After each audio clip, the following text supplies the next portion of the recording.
All right, so we have our 12-inch by 3.5-inch snare drum. Maybe considered small by some snare drum standards, 13 and 14-inch diameters, but it packs a punch and is pretty much the loudest thing on this drum anyway. So with that in mind, if you wanted to quiet your drum down a little bit, we do have other sticks for that middle part, and it might be in this case that you put on a brush.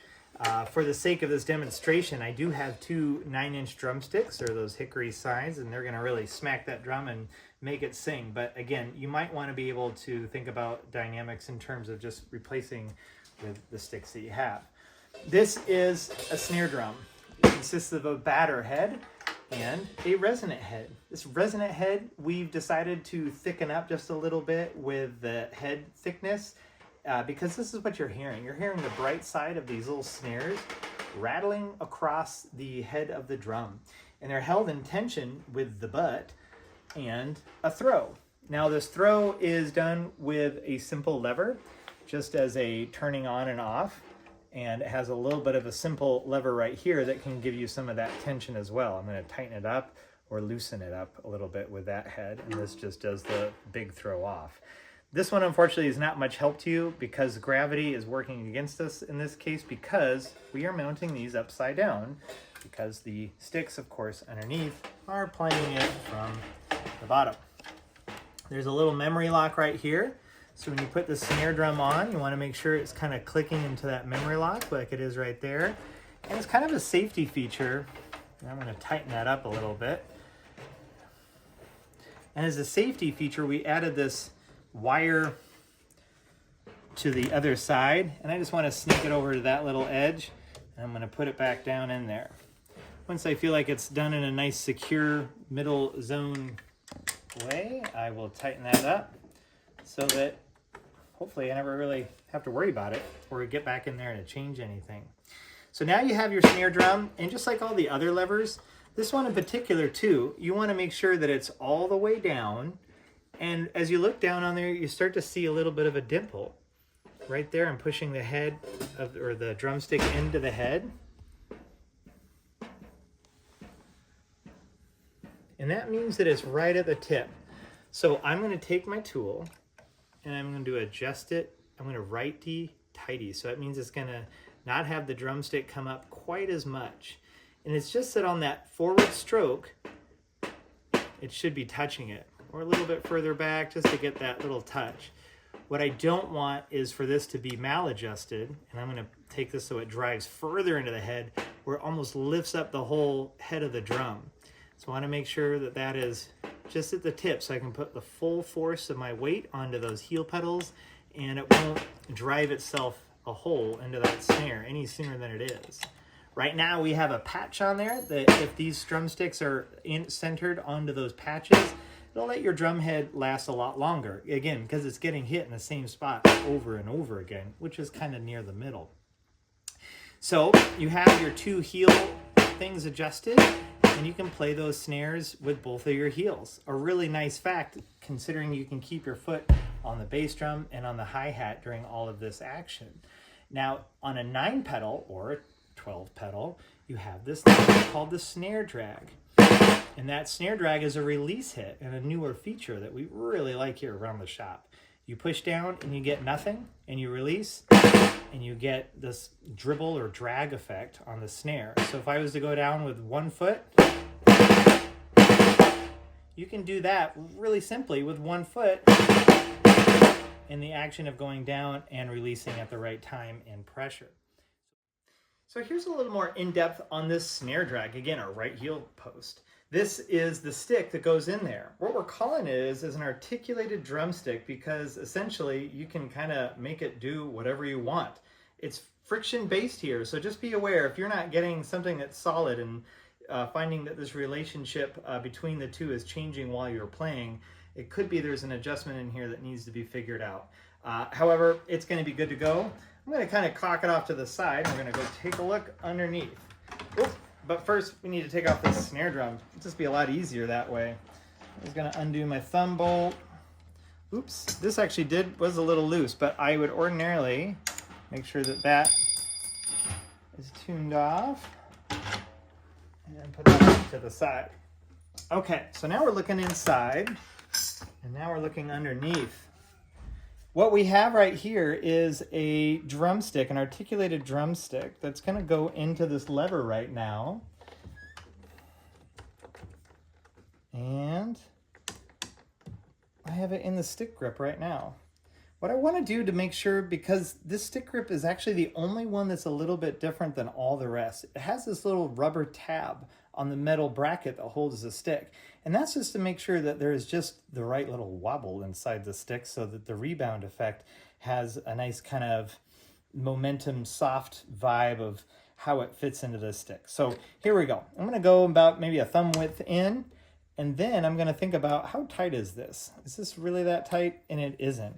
So what I'm going to do is I'm going to turn this red knob a little bit to kind of balance this out. Because it's so hard to move in and out, I loosen this up to get it in, and now I'm tightening it up to get it a little bit tighter so that when I pull that quick release back, the cam, it's going to feel really tight because, quite frankly, this needs to be done really tight. It has a little bit more of a bounciness because of that rubber tab. Yeah, that's feeling pretty good. So now what we need to do is to get it so it's hitting the bottom of our drum head. Now I'm going to show you a couple different ways. One way is that you push this like it is being pushed from the top. Okay, I'm going to open up this quick release right here. I'm going to swivel this to as much as I can. And right now it's stopping right there on top of our leather pad of the snare bracket. And then I'm going to tighten it back up. And I'm going to kind of see where this might land if this snare drum was back on. Now I know where the snare drum head is because if I push my hi-hat snare down, or sorry, my snare lever down, I know that the drum head was adjusted to be right around that tip. And I can see that our snare drag is quite a bit more on the head. And quite frankly, it probably means, because that's the off throw, that it's probably a little over adjusted. So now I'm going to go back. Now knowing kind of where I am in relationship to the snare stick and where the drum head ultimately is, I'm going to just turn it back just a little bit. And I'm going to push that stick up. And quite frankly, it's resting at about the same. Let's look at it from a different perspective. Right here is where the drumstick head, or the head of the snare drum is going to be, and that's right where the stick is. And the stop of this pedal is right about that location. So it goes down and it comes back up, and it should be able just to hit that head just slightly. Let's go ahead and put this back on and we'll see where we landed. I clicked it into the memory lock, got the safety on. I'll just do a couple turns to make sure everything feels like it should be adjusted where it'll be when you're playing it. You can already see on the top there that drumstick of our snare drag is touching the head. This is going to be a good dribble. And the way we have it set up, I get you, it's going to probably have a 2 or 3 snare drag dribble at the end. 1, 2, 3. 1, 2, 3. And again, how you release this pedal is pretty important. How you kind of swing it and play it. So right now, I think I have it in a spot. Again, that drumstick is just coming up and hitting that head all the way at its bottom. So if I was to hit both, it's not a bad sort of feel for the pedal that I want to have, or the sound or the snare drag of that effect. If you wanted to change out various aspects of this, you can get a different kind of drag by maybe even moving this stick back a little bit. And maybe because I moved it back, I have to make it just a little bit closer to the head. So again, I'm going to push down so it's like there. I'm going to turn that around just a little bit, and we'll sort of see. I'm going to guess it's a little bit below that, so I need to turn it in a little bit more. And this is just kind of a different fun way to have a snare drag. I put a little bit off the head. It's going to be softer. We have a little more weight in the back. Let's listen to this. Ooh, you know what I'm getting is, because it's coming all the way back, I am getting a little different clearance issues. So maybe moving the stick off to the side, because again, it's a friction kind of sitting. It looks like it's hitting a little bit back here too because of the different mass and the momentum. So again, there's a lot of different ways you can play this stick if you really wanted to. Again, I'm going to loosen up this back a bit.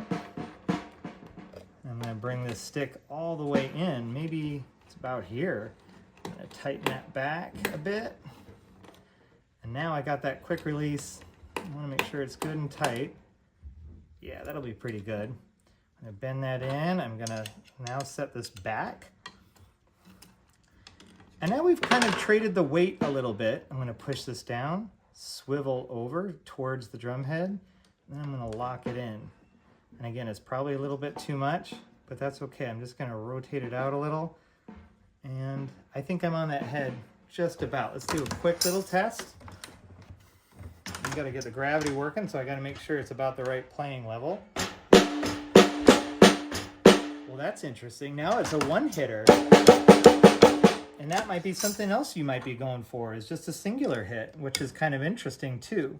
But just for the sake of showing you guys how it gets done, I'm going to push down, I'm going to rotate in, and I'm going to cinch that down. I know this will give me a little bit of a drag, but a tight one is my guess. And it feels a little quicker on the action level because the weight is getting closer to the fulcrum middle.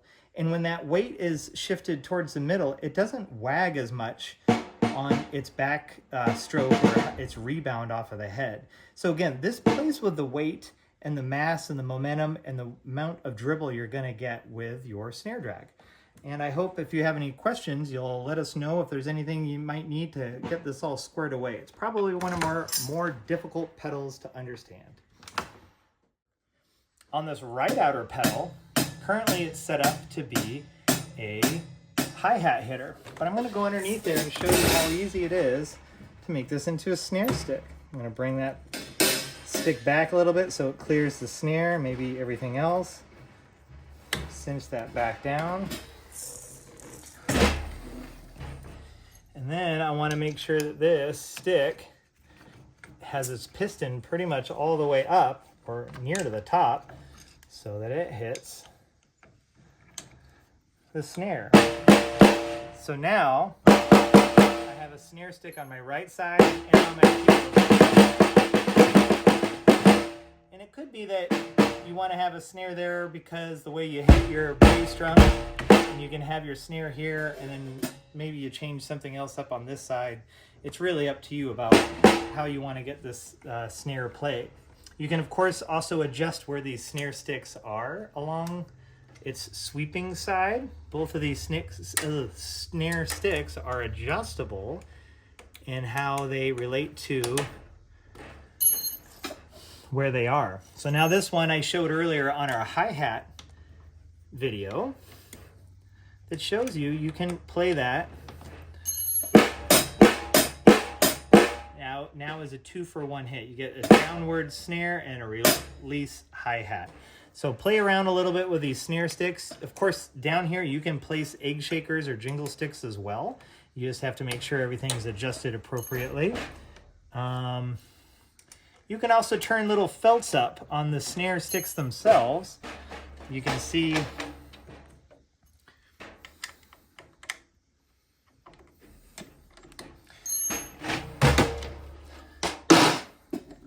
there are felts on the other side. That might, again, help with dynamics. If you want a little softer play, that certainly will soften it up a little bit.